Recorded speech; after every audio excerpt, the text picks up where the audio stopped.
we have a center, especially for futuristic behavior, called as Swadhistana Chakra, which is in the rose manifesting the plexus called the aortic plexus within us. Now this Swadhistana Chakra is very important for human beings, especially for people who are developed. With this chakra, actually, we convert the fat of the stomach for the use of the brain. Now this is the center of the Surya, of the sun. Now when we start thinking, these cells are converted in such a way that they become useful to the brain. Now if you are thinking all the time you are thinking, then what will happen? I mean, the horns are not going to grow out of that. You are consuming all that. And when you are consuming all those cells, you have to have replacement. And for that replacement, this Swadhistana Chakra has to work very hard to convert the cells for the use of your brain. Now, when it is doing that, there are other things which this Swadhistana Chakra has to look after. For example, your liver, your pancreas, your spleen, your kidneys, all are to be looked after by this center, and also uterus for the ladies. Now when there's only one work is given to this Swadhistana Chakra, and it cannot do any other work, then other things are neglected, so you develop a terrible disease called liver trouble. Now liver trouble is another thing that you do not feel yourself. Others know that you are liverish, the way you are hot-tempered, the way you are fussy, the way you always snarl at people, and the way you are never satisfied with anything, the way you criticize others. All this is liverish, and such liverish people are never happy with themselves, because liver looks after their attention. And those who have liver problems, their attention is horrid. That goes like this. See, you cannot keep your attention straight. On the street you will walk straight into a car because you are looking at something which you are not supposed to look. But all the time you are looking at like this. You cannot walk. I mean, you won't find any animal like that who walks like this. But only human beings do it. If you see them on the street, you'll be amazed. Where are they walking? They don't walk straight. They don't walk straight. But their eyes are going this way, that way, because the attention is wobbly. The attention is wobbly because of a bad liver. So this liver is a very, very important thing. Now this liver has a special capacity to extract all the poisons from the body as heat. And the heat in the body is to be transformed or should be conveyed to the blood or the water in the blood.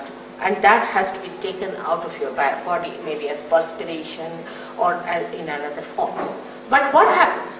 That when this liver is out of gear, it cannot do it. It cannot pass this heat into the bloodstream, and the heat remains in the body, and you really become heated. And that heat makes all these problems for you. So, in Sahaja Yoga, what happens that when Kundalini rises, she changes the form of the blood.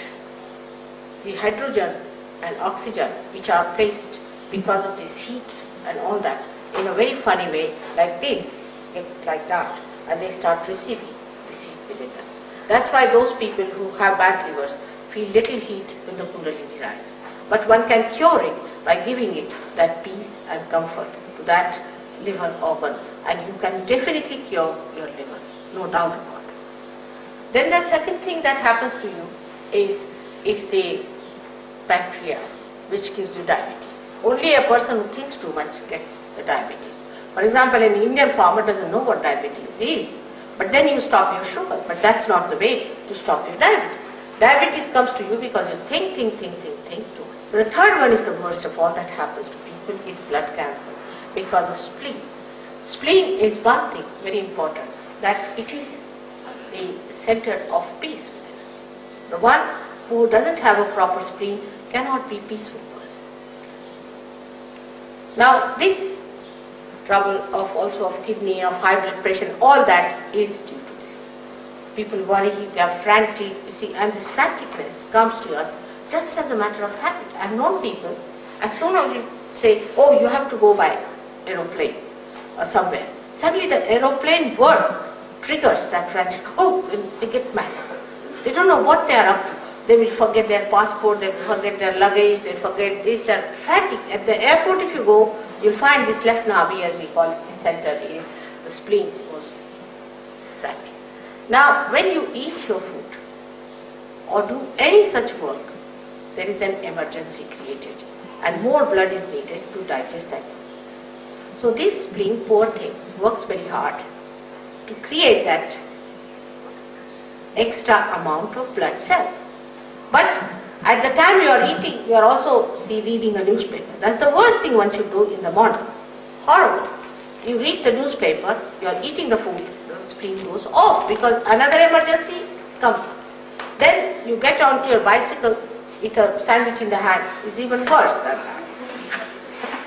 And you are rushing to your work, suddenly you find a big jam on the way, then you are even very badly placed with the situation and you get so frantic and you don't understand, and the person who is in front of you goes on saying, oh, what's wrong with this fellow, why can't he drive fast? And the same fellow is saying something exactly the same to the another fellow who is going ahead. So this mad race is on, this rat race is on, and if you are eating your food in such a hurry and in such franticness, you develop this trouble which is very dangerous called as blood cancer, and among young people is very common.